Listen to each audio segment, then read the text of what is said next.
আরে বাহ, এই পাখির হাতের আঙ্গুরগুলো তো দেখছি ভীষণ সুন্দর দেখতে। এমন আঙ্গুর তো আমাদের বনে চাষ হয় না, আর আমি দেখিওনি কখনো। খেতে হয় তো? রাজা এমন আঙ্গুর দেখে বেশ অবাক হয়ে যায় আর পাখিটিকে ডাকতে থাকে। আরে রাজামশাই, আপনি বলুন, আপনি আমাকে ডাকছেন? এটা তো আমার সৌভাগ্য। বলছিলাম কি, তোমার হাতের আঙ্গুরগুলো তো বেশ সুন্দর। কোথায় পেয়েছো এই আঙ্গুর? এই আঙ্গুর তো এই বনে পাওয়া যায় না। আসলে রাজামশাই, এই আঙ্গুরগুলো আমি পাশের রাজ্য থেকে এনেছি। এটা একদম ভিন্ন জাতের আঙ্গুর। আপনি খাবেন? হ্যাঁ, এই আঙ্গুর আমি কিনে নিতে চাই। এমন রসালো মিষ্টি আঙ্গুর খেয়ে দেখতেই হবে। এরপর রাজা সোনার মোহরের বিনিময়ে সেই আঙ্গুরগুলো কিনে নেয় আর আঙ্গুর খেয়ে বীজ সেখানে ফেলে দেয়। আঙ্গুরগুলো ছিল অনেক সুস্বাদু, যে একবার খায় সে আর সেই স্বাদ কখনোই ভুলে না। টুনি, কাজে তো চলে এলাম, কিন্তু কে কি রান্না করতে হবে বল আমাকে। আজ কাজে আসতে একটু দেরি হয়ে গেল। হ্যাঁ রে কাকুলি, তোর তো সাহস কম নয়। আগে আমাকে তুই করে বলতে মেনে নিতাম, কিন্তু এখন তুই আমার বাড়িতে কাজ করিস, তাই আমাকে সম্মান দিয়ে কথা বলবি, নয়তো কাজ থেকে তাড়িয়ে দিব, এই বলে দিলাম। না না টুনি দিদি, আমি তোমাকে কোনো অসম্মান করব না, তবু আমাকে কাজ থেকে তাড়িয়ে দিও না, আমি যে না খেয়ে থাকবো। আচ্ছা ঠিক আছে, তাহলে গিয়ে কাজ কর। টুনির কথা মতো কাকুলি কাজ করতে চলে যায়। টুনি ছিল সেই রাজ্যের অনেক ধনী পাখি আর সাথে অনেক অহংকারী। সে কাউকে সম্মান করত না। টুনি, এই টুনি, এদিকে আয়, আমি আম্মা খেয়েছি, খেয়ে যা।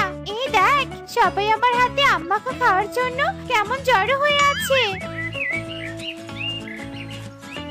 কি, তুমি কি পাগল হয়ে গেছো নাকি সুখী দিদি? তোমাদের হাতে খাবার আমি খাবো? সব গরিব পাখিরা তোমরা একসাথে হয়েছো, আর আমি মন্ত্রীর স্ত্রী হয়ে কি করে খাই? ছি! এত অহংকার দেখানো একদম ভালো নয়, বুঝলি টুনি? যতটা ধনী পাখি সাজার নাটক করছিস, তোর অতটা ধনী নস। যা যা, তোকে খেতে হবে না, যা ভাগ এখান থেকে। আরে তোদের সাথে আমি মিশতেও চাই না, যা যা। টুনি অহংকার দেখে সেখান থেকে চলে যায় আর পথ দিয়ে হাঁটার সময় হঠাৎ টুনির চোখ যায় দুটো আঙ্গুরের গাছের চারার দিকে। আরে পা, বৃষ্টির পানি পেয়ে চারা দুটো কত সুন্দর হয়েছে। এই চারা দুটো বরং আমি বাড়িতে নিয়ে যাই, কিন্তু আমার হাতে যদি কাদা ভরে। না না, থাক, কাকুলিকে পাঠিয়ে দেই। টুনি চারা দুটো কাদামাটি ভরার বয়ে কাকুলিকে আনতে পাঠিয়ে দেয় আর কাকুলি টুনির কথা মতো আঙ্গুরের চারা দুটো নিয়ে আসে। শোন, একটা চারা তুই আমার উঠোনে লাগিয়ে দে, আর একটা চারা তুই নে। আচ্ছা ঠিক আছে দিদি। কাকুলি চারাটি টুনির আঙ্গিনায় লাগিয়ে দিয়ে অপর চারাটি নিয়ে বাড়িতে চলে যায়। একই কাকুলি, তোমার হাতে আঙ্গুরের চারা কোথায় পেলে? টুনি দিদি দিয়েছে কালু, রাস্তায় কুড়িয়ে পেয়েছে, এটা আমি রোপণ করে দিচ্ছি। ঠিক আছে কাকুলি, এখন থেকে এই গাছ আমরা দুজনে যত্ন নিব, তাহলে সৃষ্টিকর্তা চাইলে অবশ্যই ফলন পাওয়া যাবে। যেই ভাবা সেই কাজ। কালু কাকুলি প্রচুর পরিশ্রম করতে থাকে আর গাছটির যত্ন নিতে থাকে। এভাবেই দিন কেটে যায়।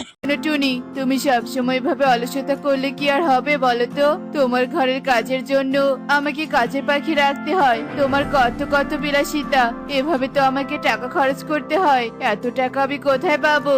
শোনো টোনা, আমি এত কাজ করতে পারবো না। এ বনে সবাই জানে আমরা ধনী পাখি, তাই আমার বিলাসিতা করাই মানায়।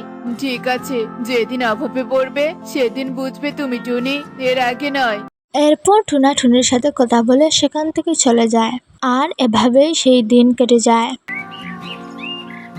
একই টুনি দিদি, তুমি কি তোমার আঙ্গুর গাছের যত্ন নাও না নাকি? গাছটা তো একদম মরে যাওয়ার মতো হয়েছে, এভাবে থাকলে তো আঙ্গুর ধরবে না। সেই চিন্তা কি তোকে করতে বলেছি আমি?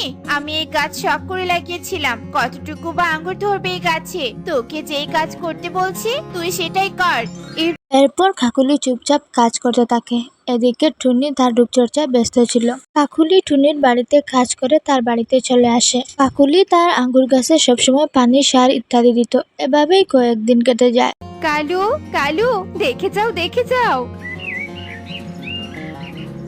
কি হয়েছে কাকুলি, এভাবে ডাকছো কেন? কি এমন হয়েছে? এই দেখো কালু, আমাদের কত ছোট্ট গাছে আঙ্গুর ধরেছে, কি সুন্দর আঙ্গুর গুলো, আমার তো ভীষণ ভালো লাগছে। আরে বাহ, আমি তো এত ছোট গাছে আঙ্গুর কখনো দেখিনি। কাকুলি, এই সব কিছু মনে হয় আমাদের যত্ন আর সৃষ্টিকর্তার আশীর্বাদ। ঠিক বলেছো কালু, তবে এই আঙ্গুরগুলোকে তো ভিন্ন জাতের মনে হচ্ছে। দেখা যাক পাকা শুরু হলে কেমন হয়। অভাবের সংসারে কালু কাকুলি আঙ্গুর গাছের আঙ্গুর দেখতে পেয়ে ভীষণ খুশি হয় আর আঙ্গুর পাকার জন্য তারা অপেক্ষার প্রহর গুনতে থাকে আর এভাবেই দিন কাটতে থাকে। আর এদিকে তাদের গাছের আঙ্গুর সত্যি সত্যি পেকে যায় আর এইসব দেখে তারা ভীষণ খুশি হয়। কাকুলি কাকুলি, শুনলাম তোর বাড়িতে নাকি ভিন্ন জাতের একটা আঙ্গুর গাছ আছে। আমাকে কিছু আঙ্গুর দে তো, কিনে নেই। এত ছোট গাছে কিনা এত আঙ্গুর। সখী আঙ্গুর কিনে নিয়ে চলে যায়। এভাবেই বনের সব পাখিরা আঙ্গুর কিনতে থাকে আর তাদের আঙ্গুরের প্রশংসা চারিদিকে ছড়িয়ে পড়ে। কালু কাকুলি অনেক টাকা পায় আঙ্গুর বিক্রি করে। কি ব্যাপার, এই পাখিগুলো এভাবে আঙ্গুর কিনে নিয়ে আসছে কোথা থেকে? কোনো আঙ্গুরের খনি পেল নাকি? দেখতে হয়তো ব্যাপারটা। এই ময়ূরী, এই শুনে যা তো। কি ব্যাপার রে, আজ নিজে থেকে আমাকে ডাকছিস কেন? তোর এই আঙ্গুর কিনছিস কোথা থেকে শুনি? কোথা থেকে আবার? কাকুলি দিদির বাড়ি থেকে। যা মিষ্টি আঙ্গুরগুলো একবার খেলে একদম মুখে লেগে থাকে। এসব বলে ময়ূরী সেখান থেকে চলে যায় আর এদিকে টুনি কাকুলির বাড়িতে যায়। আরে টুনি দিদি, তুমি এসো এসো, এই দেখো আঙ্গুর, একবার খেয়ে দেখো, দারুণ মজা। এমন আঙ্গুর এই বনে নেই। টুনি আঙ্গুর খেয়ে অবাক হয়ে যায় আর তখনই টুনির মাথায় একটা দুষ্টু বুদ্ধি চলে আসে। শোন কাকুলি, তোর কোনো কথা শুনতে চাইছি না আমি এখন। আমি আমার আঙ্গুর গাছ নিয়ে যেতে এসেছি। দিয়ে দে বলছি আমার আঙ্গুর গাছ। তোমার গাছ মানে? এই আঙ্গুর গাছ তুমি আমাকে দিয়েছিলে ঠিকই, কিন্তু আমি যত্ন করে বড় করেছি। তুমি আর নিজের বলে দাবি করতে পারবে না।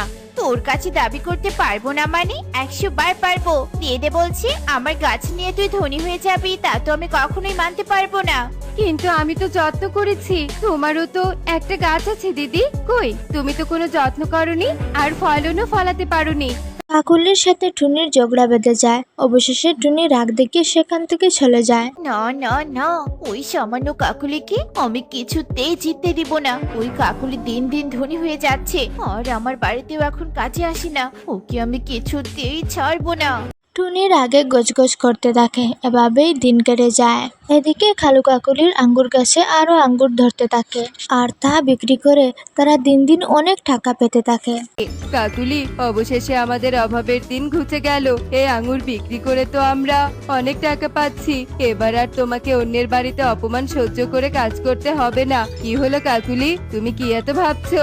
কালু, আমি ভাবছি টুনির কথা। টুনি তো রোজ রোজ এসে গাছের দাবি করছে। যদি আমাদের থেকে গাছটা কেড়ে নেয় তখন কি হবে? তুমি ওসব চিন্তা করো না তো কাকুলি। যারা সৎ তাদের কেউই ক্ষতি করতে পারবে না। কালুর কথায় কাকুলি কিছুটা শক্তি খুঁজে পায়। এদিকে টুনি নালিশ নিয়ে রাজার কাছে চলে যায় আর রাজার ডাকে কালু কাকুলি সেখানে উপস্থিত হলে টুনি রাজাকে সব কথা খুলে বলে। হ্যাঁ, এই আঙ্গুরগুলো তো সেদিন আমি খেয়েছিলাম আর আমি যতটুকু জানি এই আঙ্গুর এই বনে পাওয়া যায় না। তার মানে সেদিন আমার ফেলে দেওয়া বীজ থেকে চারা হয়েছিল। কি বলছেন রাজামশাই আপনি? আমাকে আমার গাছ ফিরে পাইয়ে দিন। আমার সাথে অন্যায় করছে এই পাখিরা। এরপর রাজা সবাইকে সৎ বিচার দেয় আর এখানে গল্পটি সমাপ্ত হয়ে যায়।